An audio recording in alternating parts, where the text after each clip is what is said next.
je me suis retrouvée à des moments où j'arrivais plus à savoir qui j'étais, parce que c'était la période la plus dure de ma vie, vraiment. Quand on se sent seul, quand on se sent incompris, quand on se sent abandonné, alors que franchement, j'avais l'amour de mes parents, ils étaient présents, j'avais tout ce qu'il fallait dans ma vie, mais c'était ce côté-là de la rupture qui faisait en fait me rendre compte qu'il y avait quelque chose qui n'allait pas. En fait, mon corps avait baissé les armes. Tu veux pas lâcher?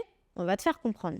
On va te mettre sur pause totale. Même pas pause, off, terminé. Et cette rupture-là, ça a été un peu la libération qui a fait que tout est ressorti. Donc, il y a eu beaucoup de remises en question qui fait que je me suis enfin libérée de tout ça.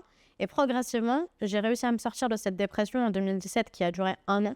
Et 2-3 jours où ça allait un peu mieux, mais c'était 1 an de dépression horrible, avec un masque, bien évidemment, parce que je travaillais, je voyais mes proches, je voyais ma famille. Tout se passait bien, sauf qu'à l'intérieur, c'était noir. C'était l'obscurité. Il n'y avait pas de lumière, il n'y avait pas de couleur. On est en pilote automatique. On anesthésie tout.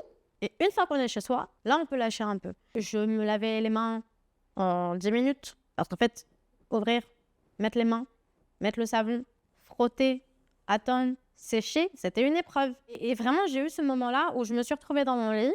J'étais censée aller en cours. Et je regardais Grey's Anatomy, je me souviens. Et j'ai stoppé. J'ai regardé mon plafond, j'étais dans mon lit, bien sûr. Et je me suis dit, mais ça va pas là, ça s'arrête pas. C'est interminable. Quand est-ce que ça va enfin, je vais sortir de ça? Quand est-ce que je vais reprendre le pouvoir? Moi qui ai toujours eu le contrôle sur tout.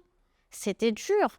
J'ai eu la chance d'avoir eu un éclair de lucidité à ce moment-là où je me suis dit, non, il y a des choses meilleures qui arrivent. Tiens bon, ça va passer. Mais vraiment, j'ai eu cette pensée-là où je sais qu'elle ne m'appartenait pas. En fait, c'est la maladie qui parlait. C'est la maladie qui me disait, c'est pas ta rupture. C'est un mec. Bon, c'est bon, on a passé 4 ans, on a fait ce qu'on avait à faire ensemble. Mais c'était la maladie.